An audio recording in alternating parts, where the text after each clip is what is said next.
13 डिसेंबरपासून सुरू झालेल्या मार्गशीर्ष मासाबद्दल व्रतविधी आणि महत्त्व. मार्गशीर्ष मास भगवान दत्तात्रेयांना समर्पित आहे. तसेच या मासात वैभव लक्ष्मीचेही व्रत केले जाते. याबद्दल सविस्तर माहिती घेऊया.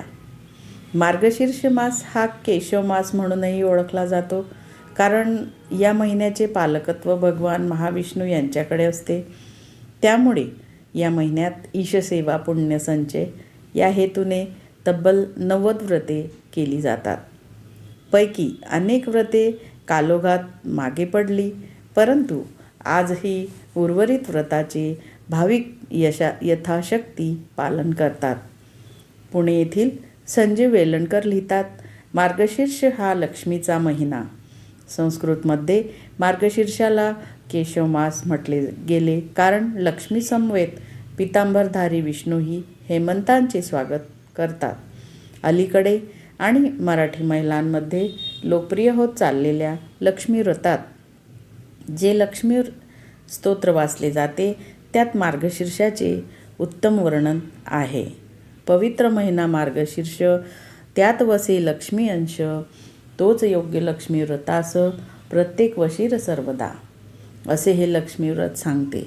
हा महिना देवदेवतांच्या आराधनेसाठी पवित्र आणि महत्त्वाचा मानला जातो. या महिन्यात लक्ष्मी मातेची श्रद्धेने उपासना करतात. लक्ष्मी मातेचे वार गुरुवार. या महिन्याच्या प्रत्येक गुरुवारी पूजा व उपासना करतात आणि शेवटच्या गुरुवारी 7 कुमारिका आणि किंवा 7 सवाष्णींची पूजा करतात.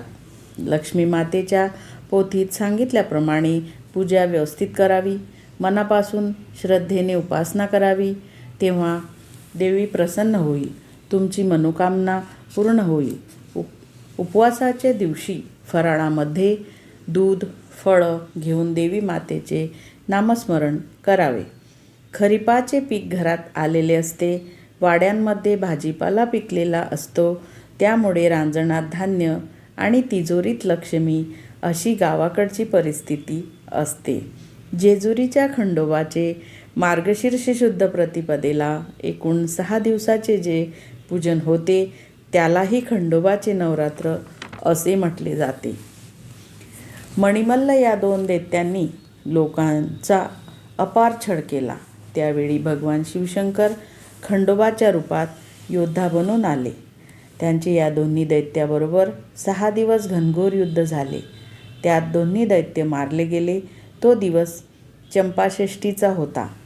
त्या युद्धातील शिवशंकराच्या विजयाची आठवण म्हणून भक्त भाविक आज देखील चंपाषष्ठीला फार मोठा उत्सव करतात. ह्या दिवशी खंडोबाची जत्रा भरते. मुळात महाराष्ट्रात आणि कर्नाटकात मिळून खंडोबाची एकूण 12 स्थाने असले तरीही जेजुरीला भाविकांमध्ये आगळे स्थान आहे. मार्गशीर्ष शुक्ल प्रतिपदेला शिवगौरी यांची तांदळाच्या पिठापासून मूर्ती तयार करून त्याची पूजा करतात. अन्यथा नामस्मरण करून मानसपूजा देखील करतात. सुखी संसार, धनधान्य, संपत्ती, भरभराट यासाठी मार्गशीर्ष प्रतिपदेपासून दर महिन्याच्या शुद्ध प्रतिपदेला ही मानसपूजा बांधली जाते. द्वितीयेला पितृपूजन केले जाते, म्हणजेच सर्व पितरांचे स्मरण करून त्यांच्याप्रती कृतज्ञता व्यक्त करून त्यांना नैवेद्य दाखवला जातो. तृतीयेला फलत्याग नावाचे व्रत आहे. या व्रतात वर्षभरासाठी फळांचा त्याग केला जातो. वास्तविक फलत्याग यामागे निरीच्छमानाने ईशसेवा हा उद्देश अभिप्रेत असावा, परंतु फळांचा त्याग अशी प्रथा पडली. या तृतीयेपासून दर महिन्याच्या तृतीयेला गौरीच्या विविध नामांची उजळणी करून वर्षभर व्रत केले जाते. हे व्रत देखील सुखी संसाराच्या प्राप्तीसाठी असते. चतुर्थीला बाप्पाचा मान असतो. केशव मास असूनही बाप्पाचे स्थान अढळ असल्याने चतुर्थी ही तिथी बाप्पाच्या पूजेसाठी राखीव ठेवलेली आहे. पंचमीला नागदिवाळी हा पारंपरिक कुलाचार सोहळा केला जातो. या दिवशी श्रावणातली नागपंचमीप्रमाणे मार्गशीर्षातील पंचमीला नागाची पूजा केली जाते. घरातील पुरुषांच्या नावे पक्वान्न करून त्यांच्या दीर्घायुष्यासाठी ते पक्वान्न गोरगरिबाला दान दिले जाते. तसेच या तिथीला श्रीपंचमी देखील म्हणतात. श्रीपंचमीला लक्ष्मीची पूजा केली जाते. या तिथीला कार्तिकेयाने तारकासुराचा वध केला म्हणून ही तिथी महातिथी म्हणून ओळखली जाते. मार्गशीर्ष षष्टीला चंपाषष्ठी असे म्हणतात. त्या दिवशी ब्रह्मदेवासाठी कमळ पुष्पाचे दान दिले जाते. या दिवशी प्रावरण षष्ठी व्रत असते. त्यानुसार वस्त्रदान केले जाते. वस्त्रदान कोणाला? तर थंडीच्या दिवसात वस्त्राअभावी, उबदार कपड्याअभावी हुडहुडणाऱ्या लोकांना शॉल, पांघरूण, लोकरीचे कपडे दान देतात. तसेच देवालाही लोकरीचे कपडे घातले जातात.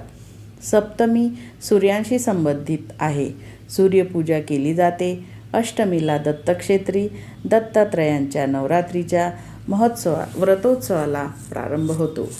त्याची समाप्ती पौर्णिमेला होते. नवमीला चंडिकेची पूजा करतात. तिला नंदिनी नवमी असे म्हणतात. दशमीला रविवार असल्यास दशादित्य व्रत केले जाते. इंद्र, कुबेर यांच्यासह 10 दिशांच्या देवतांची पूजा केली जाते. तर असा हा महिना असतो. तर मंडळी, कशी वाटली माहिती कमेंटमध्ये नक्की कळवा आणि लाईक, शेअर, सबस्क्राईब जरूर करा. धन्यवाद.